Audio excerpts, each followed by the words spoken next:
Yesterday, we had a meeting of the representatives of NATO in the Article 4 format that was triggered by Poland.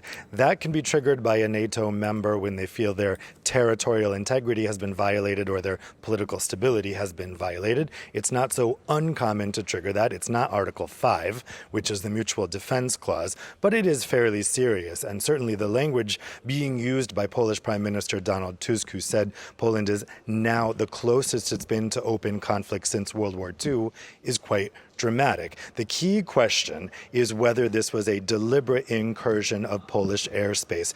Most analysts say it can only have been that. In the past, there have been one-off violations of Poland's airspace, both by Russian military equipment and by Ukrainian military equipment. However, they tended to be one thing. This was 19 incursions over many hours overnight.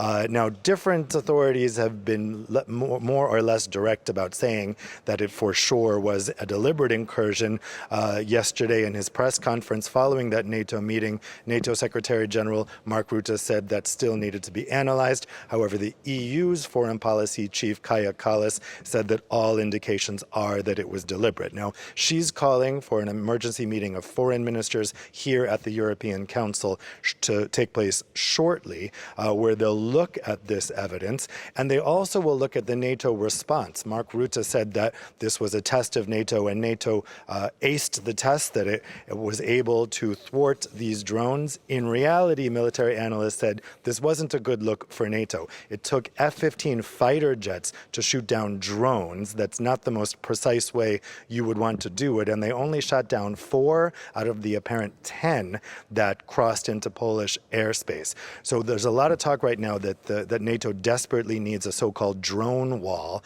on its eastern border. European Commission President Ursula von der Leyen proposed this yesterday in her State of the Union address to the European Parliament. Ukraine has such drone ability to shoot down drone attacks.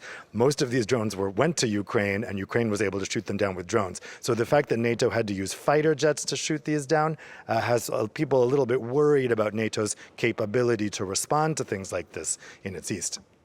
Dave, it comes as well, doesn't it, just 2 days before the Zapad military drills in Russia and Belarus. They're starting on Friday.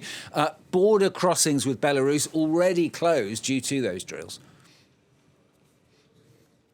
Yeah, these drills have been taking place since 2009. Zapad means west in Russian. And they obviously have Western officials very, very worried because the last time they took place was immediately before Russia's invasion of Ukraine.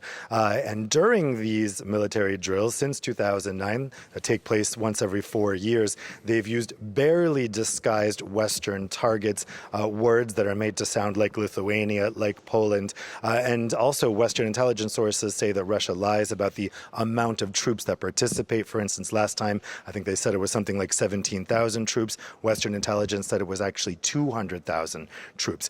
So Poland has closed the border with Belarus, saying that these military drills pose a security threat. There's a big question about Belarus's participation in this incursion. Ukrainian intelligence says that 2 of the drones came from Belarusian airspace. However, Belarus says that it actually warned Poland about the incoming drones incurring into its airspace and saying they had nothing to do with the drones. Belarus also saying, not necessarily saying that they were from Russia. Russia is holding out the possibility that the drones actually came from Ukraine.